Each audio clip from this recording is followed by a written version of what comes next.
Majoring in? I'm majoring in industrial and manufacturing engineering. Good deal. And what made you decide to go into that field?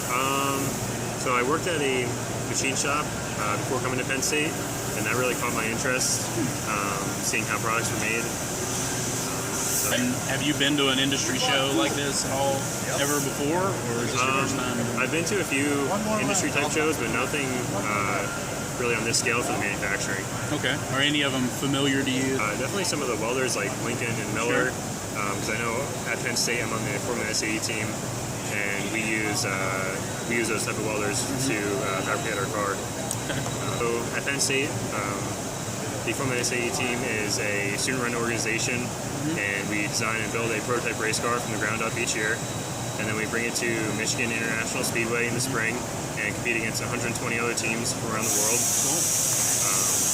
We build, I would say, about 85% of the car at Penn State.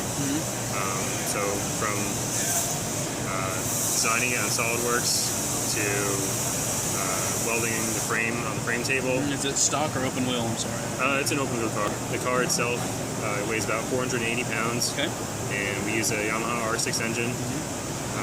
Acceleration is about 0 to 60 in about 3.8 seconds. So it's a quick and fun little car. Is that something? Obviously, you're doing that now as a part of your schooling. Is that a field like automotive that you would want to stay in, or is it just kind of contributing to your overall? I would say it's contributing to like the overall industry, but it is focused on automotive. But we have electrical engineers, we have aerospace engineers working on the aero package. So the team is really broad. Cool. A bit. So tell me a little bit about the session that you got to go to, and what your thoughts were on that. Sure. So I attended the leveling and deburring session this morning. I didn't realize that you could relieve stresses within the material without heat treating it. So that's one of the things I learned. They put it through a series of rollers, and in the deburring session, 3M and a few other companies were there, and they talked about different abrasives and different ways to efficiently remove the burrs on materials. Sure. Yeah, so at school, I'm a TA for the Penn State Learning Factory. Okay. So it's basically like a student-run manufacturing facility at Penn State. Okay. So students can come in there and work on projects. So as a TA, I help students with their projects, give them advice, help them. We have a laser, 3D printers, a water jet, so I help them run all of those machines. Yep.